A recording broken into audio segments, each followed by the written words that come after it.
Actually, maganda pa nga ito na napag-uusapan natin dahil at least kahit papaano, alam natin na marami po mga Pilipino na talaga pong ang tawag dito ay talaga pong nag-aalala po sa kondisyon po ni Casimero, di ba?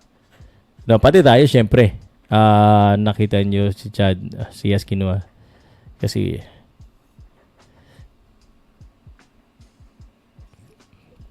hindi ko po ipupusta kay Casimero ang aking buhok kasi hindi naman kami close eh. Pag mag-sorry na siya sa akin doon sa pagsabi niya na kain itlog, baka pwede. Pati kilay ko ipupusta ko. Wag kilay, baka magalit na sa ako. Wala na nga akong kilay, pupusta ko pa yung kilay. Yung buhok pa, wala nang hay po. Kayo talaga. Pinagkakainitan niya na naman yung buhok ko eh. Wag ganyan guys ha.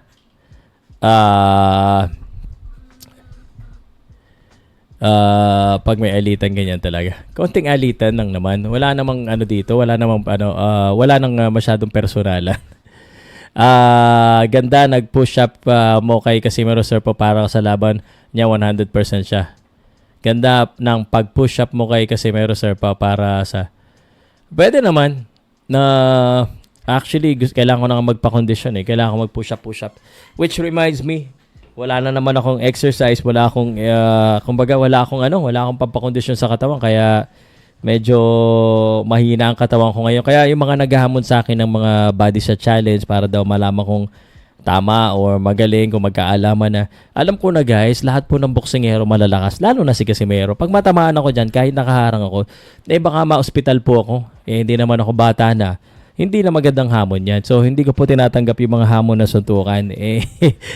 Pang mga wala naman po mapapatunayan yan eh. Ang maganda kung mag-usap tayo, mag-debate tayo, doon natin mapag-usapan ng maayos, no? Wala pong pikunan, wala pong below the belt. Yan po sa akin. Sa akin naman, okay ako may pag-asara ng konti. Wag lang yung mandadamay tayo ng mga bagay-bagay. Okay?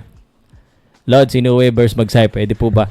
Lagi na lang itong tinatanong sa akin. Unfortunately, sa patingin ko po, sa panahon po ngayon, ay ito po ay malayo pa po sa katotohanan dahil ito nga pong si Inoue. Thank you po sa tanong ay ayaw nga umakyat ni Inoue. Nagigets mo? Ayaw nga umakyat ng 126. Kaya naman, aasa pa kayo na maglaban sila ng 130 pounds na si Casimero ay parang medyo malabo-labo po yata. So, meron pa ba tayo maayos na tanong? Parang hugas plato ka, Sir Pao. Hindi po, ibig sabihin mo hugas kamay, LA Pogs, no? Maganda yung mga tanong mo. Sana po, yung mga tunay na follower, talagang minsan lamig-init ako dito kay Casimero. Napikong kasi ako dito kay Casimero, katao lang tayo, no, sabihan tayo ng ganung bagay. Sino ba naman hindi magagalit doon? But ayoko na nga ulit-ulitin, baka masira lang lalo yung imahen niya.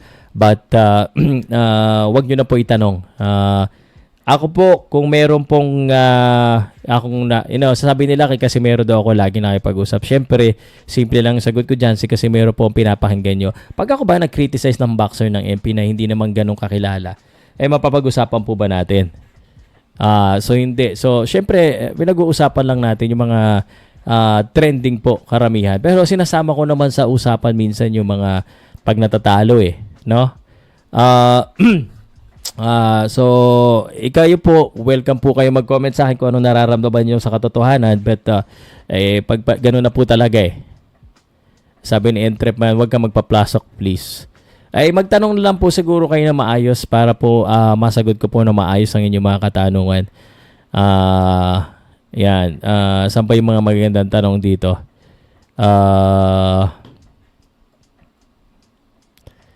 Questionable pa rin ang condition niya dahil ang ginawang pa-condition ni Casimero yung sinuot mo.